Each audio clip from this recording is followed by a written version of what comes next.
We are on page 3 of the Rational Expression Diploma Review, and we are going to start with some operations. So you'll see multiplying, dividing, and then we'll get into adding and subtracting rationals as well. So example 3 says simplify and state the non-permissible values. So we're going to go through this example, but I'm also going to write out some of the steps that you can use when you are multiplying rational expressions.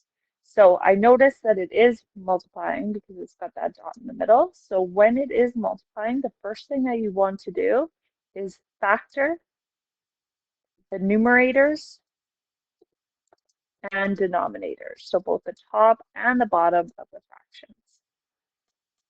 After you factor everything completely, then you are going to cancel to one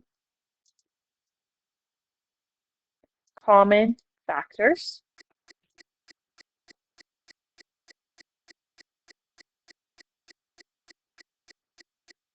Okay, so this includes binomial factors. And then you are going to see what you have left. And what you have left, you are going to multiply and simplify the final expression. I forgot in here to state the NPVs. The stating of the NPVs needs to be done after you factor.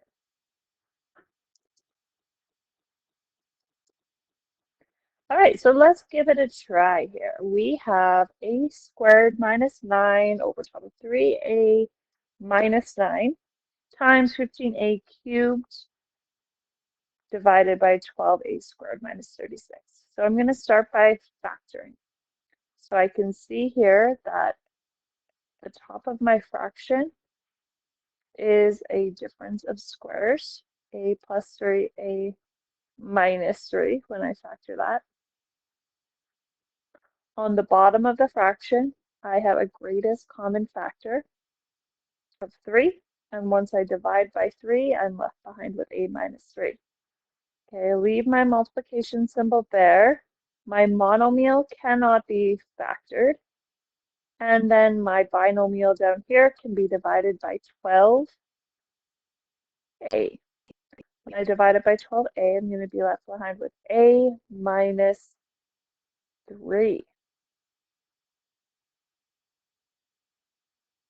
Okay, so I have factored. At this point, I'm going to pause and I'm going to state the NPVs, and I'll do that to the side. Okay, so a cannot equal positive 3, which comes from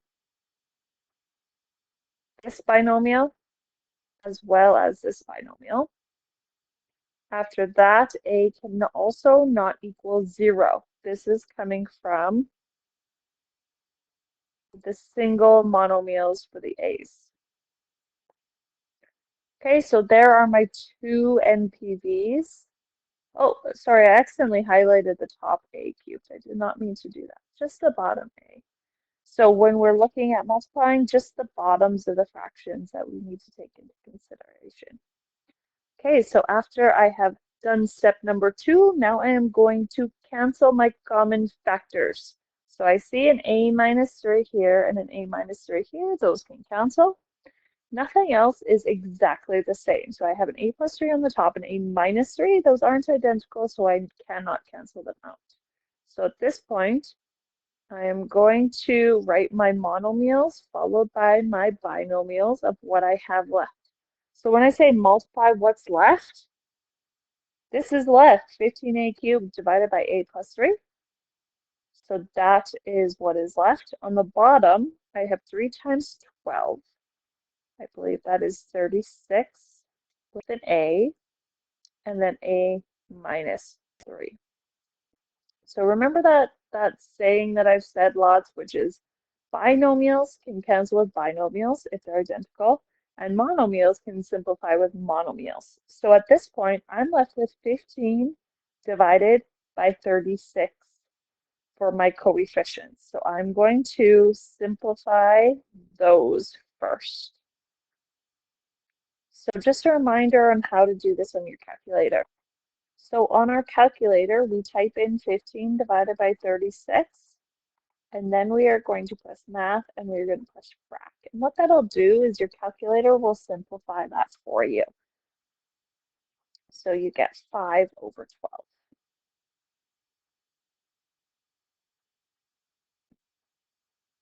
For the A's, I have 3 A's on top and 1 A on the bottom. So when I cancel out one of the A's, I will be left with 2 A's on the top.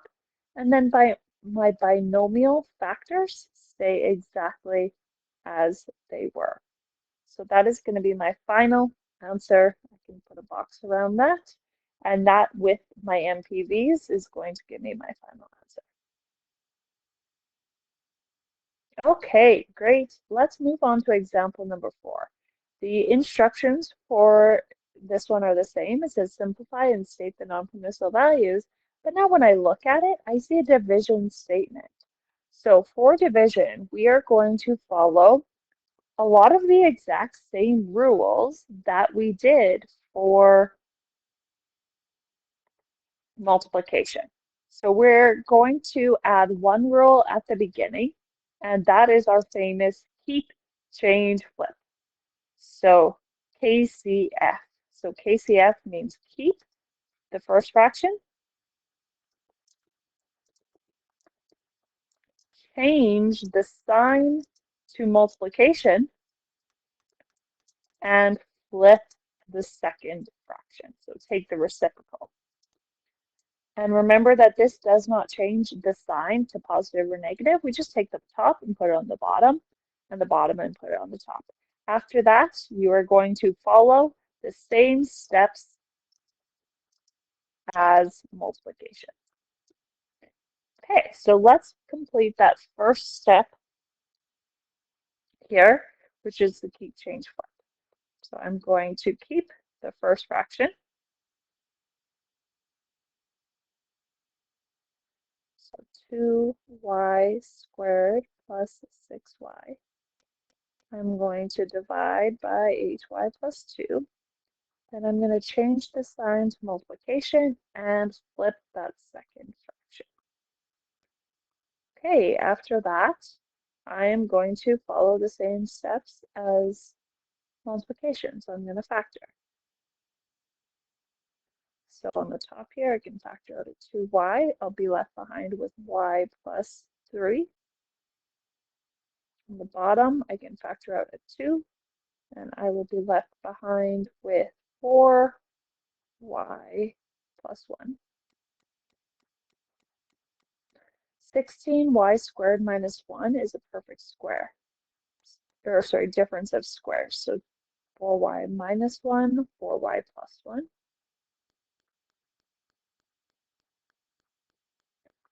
And then my monomial is just going to stay here. Okay, I have fully factored, so at this point I'm going to stop and I'm going to find my NPVs. So my NPVs for this one have to come from the bottoms of the fractions, just like before. So let's do 4y plus 1 first. I'm going to set 4y plus 1 equal to 0.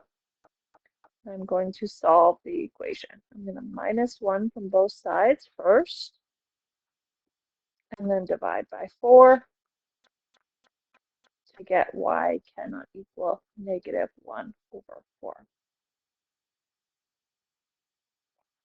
Okay, I have a monomial here. Let me change the color here.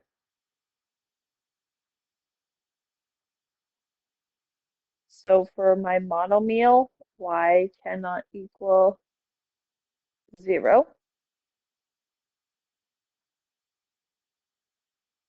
Okay, and then the other thing that we have to take into consideration is that our non-permissible values can come from the top of the fraction as well. So we already used 4y plus 1, but because that was originally on the bottom, that has to be taken into consideration as well. So then the other one, 4y minus 1, is going to give me an NPV of y cannot equal positive 1 over 4. And that comes from my 4y minus 1. Okay, great. I'm going to add that under the instructions as well.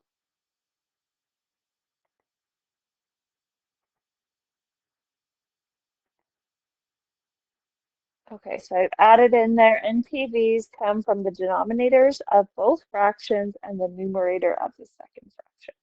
So now that I've stated my NPVs, now we got to get back to the simplifying. So let's go ahead and cancel out our common factors. So I see a 4y plus 1. Those cancel. That's great. I can also see that the 2's here are going to cancel, so feel free to cancel at this point in time as well. And then the other thing that I can see canceling is a y. So I can see this y canceling with one of the y's down at the bottom. Okay, so we're left with y plus 3 on the top times 4y minus 1 divided by 12y is my final answer. So one thing that I should make very clear in multiplication is that anything on the top can cancel with anything on the bottom. So if we look back to this first example here, when I canceled off the a minus 3's, if the a minus 3 wasn't in this original statement, I actually could have canceled off this green one with the green one over here. So anything on the top can cancel with anything on the bottom. They don't have to be in the same fraction. Okay, let's try example number 5. Simplify and state the non-permissible values. Okay, so here is where we're getting into addition and subtraction. So addition and subtraction are its own type of rational expressions. You follow a different set of rules than what you follow for multiplying and dividing. So the first step when we are doing this is to factor the denominators if possible. So you can see in this first one, that's not possible. We can skip that step, but we do write it down just in case it is possible. Okay, after that, you are going to find and apply the lowest common denominator. Okay, once you find that lowest common denominator and you have applied it, then you can add or subtract the numerators, the tops of the fractions, while keeping the denominator the same. So collect your like terms if possible. And for this one, you are also going to state your NPVs after you have fully factored. So let's give this a try. We have 3 divided by 2x squared minus 2 over 3x. So I find it helps quite a bit if we state what our lowest common denominator is. So our lowest common denominator is going to be the combination of these two terms. So it's going to be what happens when we multiply the coefficients, 2 times 3, which is 6, and then take the highest power. It's kind of like the opposite of factoring, right? We have to take the number that you get when you multiply them together and the highest power. So now you ask yourself, what do I need to multiply by in order to get a 2x squared on the bottom of the fraction? Or sorry, not a 2x squared, a 6x squared. So the first fraction needs to be multiplied by 3. If I multiply that first fraction by 3, I will get a 6x squared on the bottom. And if I multiply the second fraction by 2x, I will get a 6x squared on the bottom. So let's go ahead and do that. We got 9 over top of 6x squared minus 4x over top of 6x squared.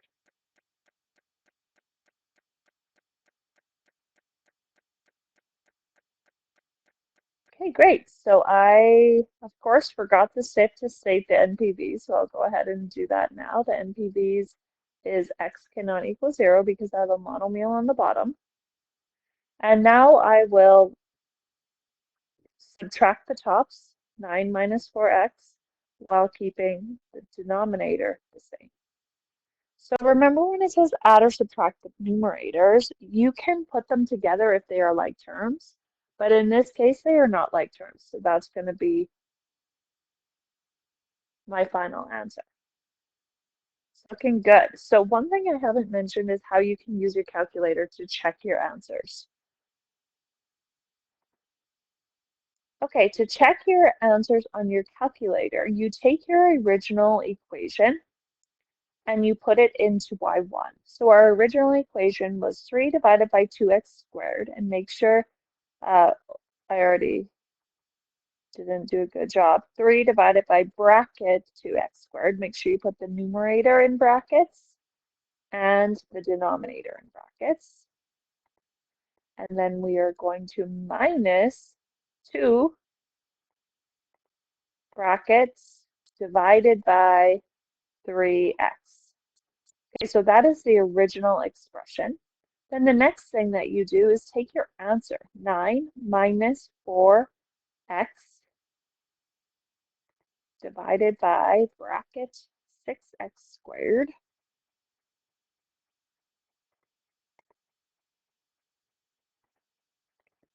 And you are going to go to your table.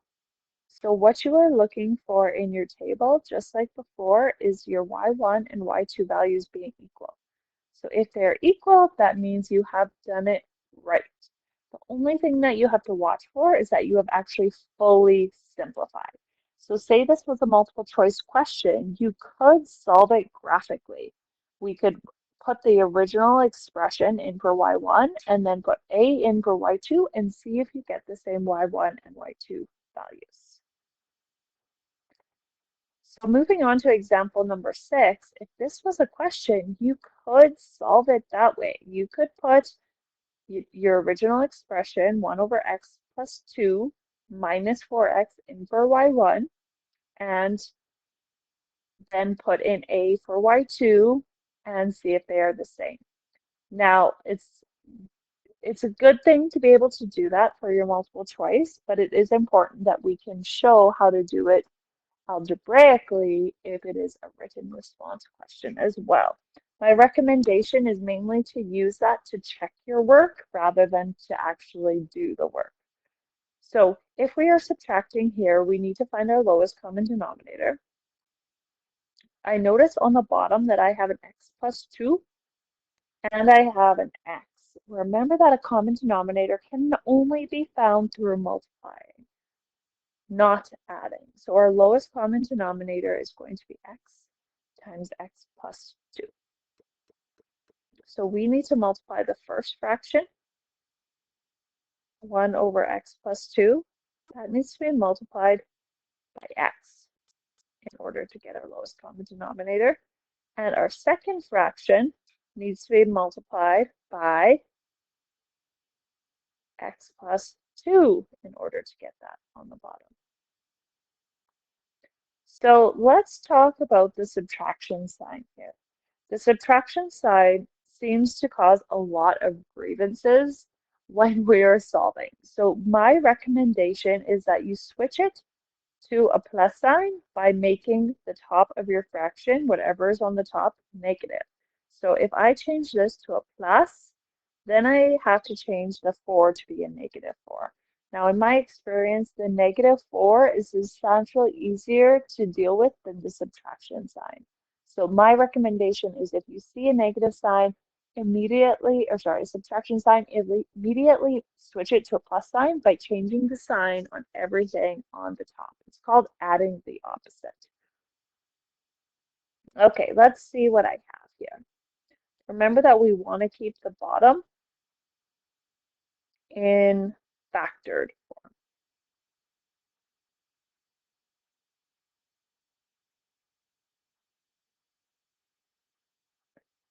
Okay, so just reiterating what I just did, I took that negative 4 and I distributed it through my bracket. So negative 4x, and then negative 4 times positive 2 is negative 8. So now that I see the bottoms are the same, I can add the tops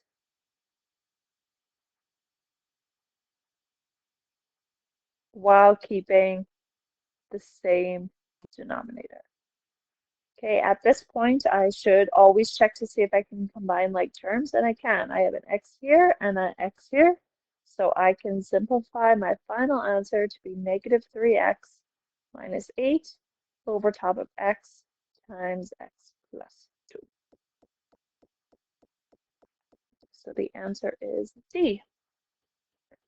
And check your NPVs. It says x cannot equal negative 2 and 0, which is correct. All right, let's try another one here. Example number 7 says simplify and state the non-permissible values. So here I have two binomials on the bottom. I can still skip that first section of factoring because neither of these are factorable. So from there, stating my LCD is going to be the combination of those two binomials. So it's going to be n minus 3 times n plus 1.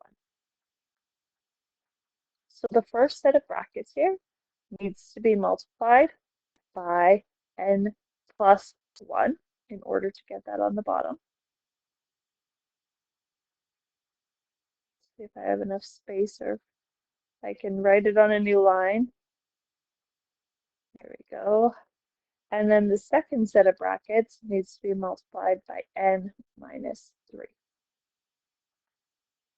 So I can see once again that this is a subtraction question.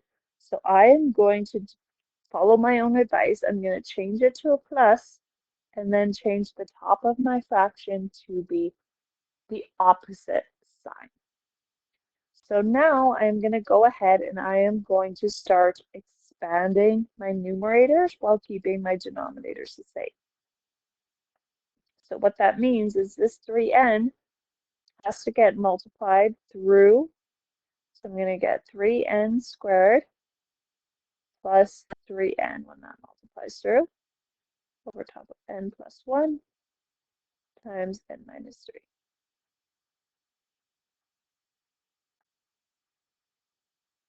Then I'm going to take the negative 4 and I'm going to multiply it through here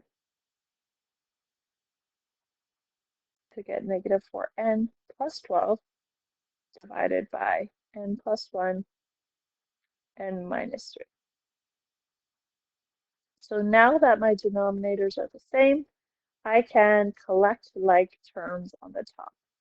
So for this particular question, that means that the 3n and the negative 4n can go together. So I'm going to be left with 3n squared plus 3 minus 4 is minus 1n plus 12 all over top of n plus 1 divided by n minus 3. And I forgot to state my NPVs. So my NPVs, of course, come from the original statement. N cannot equal 3 or negative